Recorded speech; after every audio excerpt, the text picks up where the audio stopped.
Hi friends, it's Gwen. Welcome back to my channel. Today I'm here to talk about Pumpkinheads by Rainbow Rowell, illustrated by Faith Erin Hicks. And I want to talk about if this graphic novel is worth the hype. A lot of people have been hauling this or reading this. Some people got early copies, and it's by a very popular author and a very popular illustrator. So I just want to tell you my thoughts on if it's worth the hype or not. And for my case, I definitely think it is. I think the story is super cute. I think the graphics, the coloring, the paneling is very well done, and it definitely like puts off all of those fall vibes. So if you haven't read this already, like in October, definitely think you should pick it up before winter. I think it's a very nostalgic book. I think the story is very familiar. There's gonna be nothing like super groundbreaking, or like we've kind of all heard this story or these plot points before, so there's nothing shocking or revealing about it. It just feels nostalgic and familiar, and you can just like cozy up and enjoy. And I really enjoyed the experience of that. So I read it in November, so I didn't read it before Halloween or anything like that, like when pumpkin patches were at their peak, but I just really enjoyed it and I highly recommend it. I rated it 5 stars, and I just want to get into my thoughts. But if you want to see the flip side of things, my friend Alex made a Is It Worth the Hype over on his channel, and yeah, his opinion was the opposite of mine.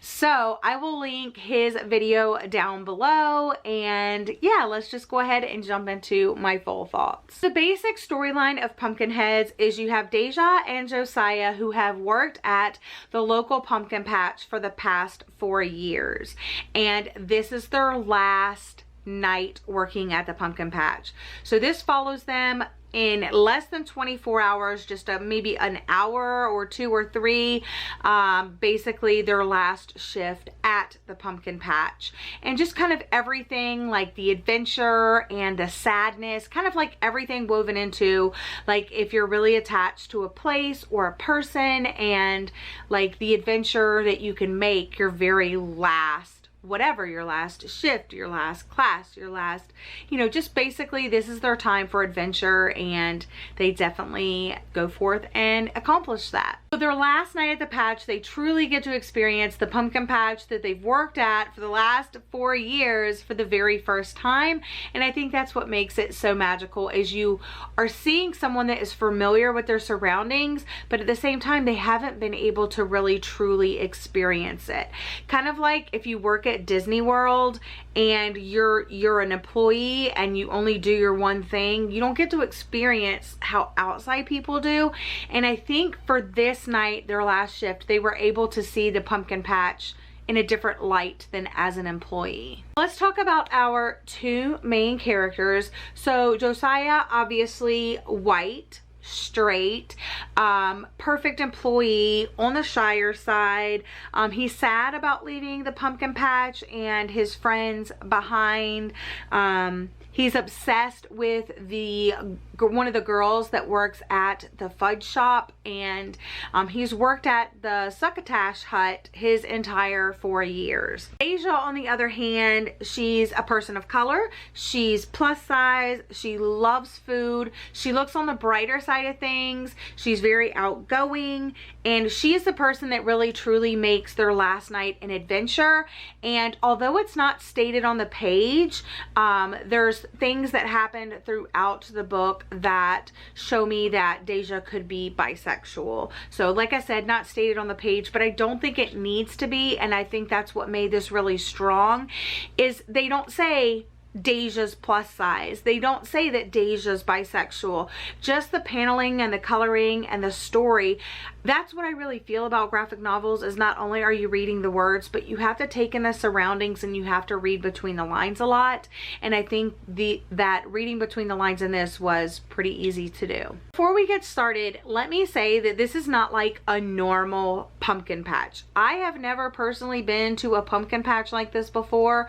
I want to go to a pumpkin patch like this, but they have a map right here on the inside that you can see the entire pumpkin patch. And what I think is cool is this is the daytime version of the pumpkin patch, and then in the back they have the nighttime version of the pumpkin patch and what the pumpkin patch looks like at night. So typically for the last 4 years, Deja and Josiah have been working at the Succotash Hut. And if you don't know what Succotash is, it's like a blend of sweet corn, lima beans, tomatoes, sweet peppers, and okra. And it's more on the healthy side, but it's very like a fall food. So they've always worked at that Succotash Hut, but Deja has made it like a mission that their last night is going to be full of adventure. She's kind of sick of hearing Josiah like pine after this girl that works at the fudge shop. So she traded like these, I guess, redeemable tickets with some other employees and moved them to work at this pie stand, which is right across like the road, not really road, but right across the path from the fudge shop.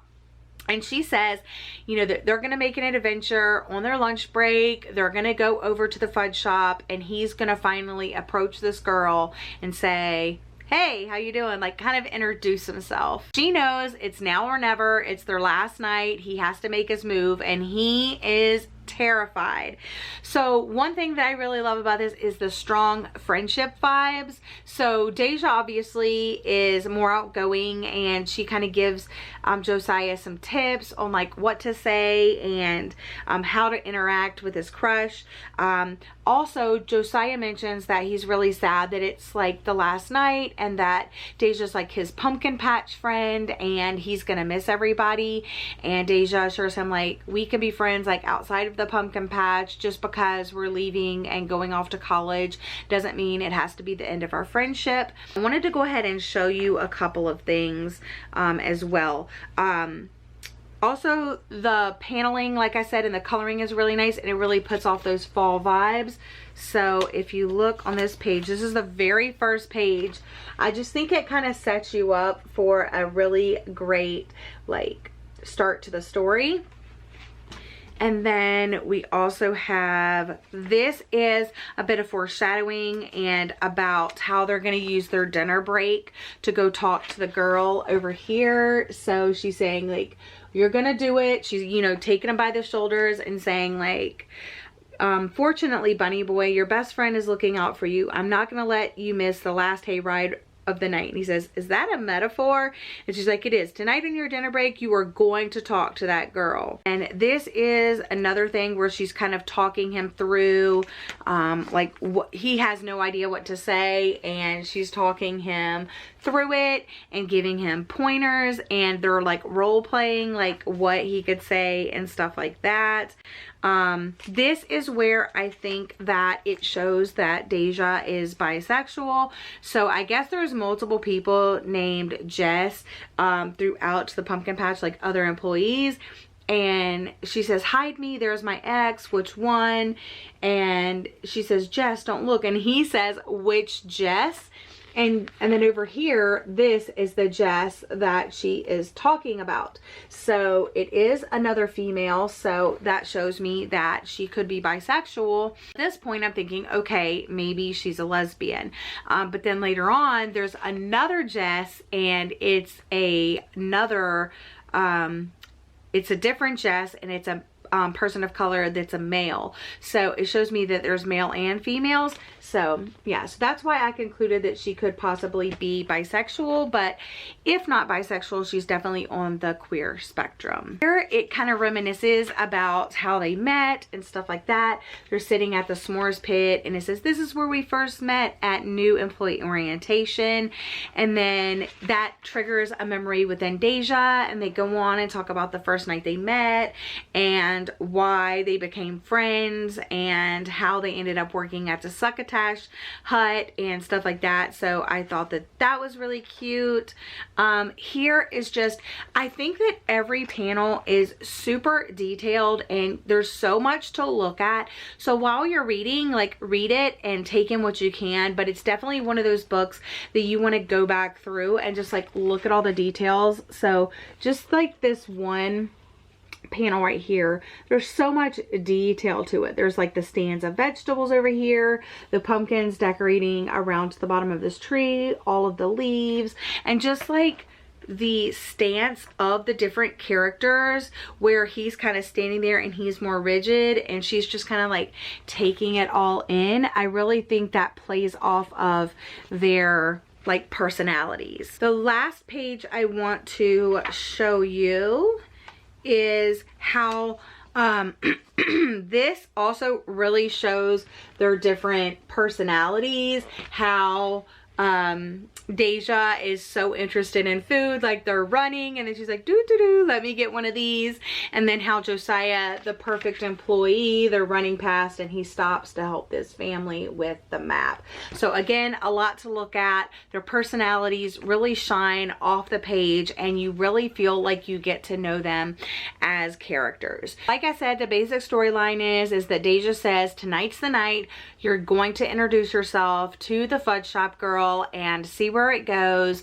And he reluctantly agrees because Deja basically forces him. And then as it approaches dinner time, he gets nervous. She comforts him by doing that role play, like this is the things that you can say. He goes to do it and hijinks ensue, and that is basically the whole rest of the story. Like I said, I really enjoyed the fall vibes. I loved the friendship vibes. I loved the paneling and the coloring. I definitely think it's worth it. If not to purchase, like definitely make sure your library has a copy and check it out. Recommend it to your library to get a copy because I think this book should be enjoyed by everyone. Again, I will reiterate that it's not groundbreaking. It's a little predictable, but that's not, I didn't think that it was going to be like super unique. I like the familiar feeling of it. So it's just like a story you can slide into and then just enjoy it for what it is. So like I said, I rated Pumpkinheads 5 out of 5 stars. I highly recommend it. If you want to see a difference of opinion, listen to a difference of opinion, watch a difference of opinion, check out my friend Alex's channel, which I will link down below to the specific video where they had a totally different opinion than I did. So that's all for today's video. Thank you so much for joining me. I hope you're all having a lovely day or night. Go pick up Pumpkinheads, and I'll see you guys again in a new video very soon. Bye!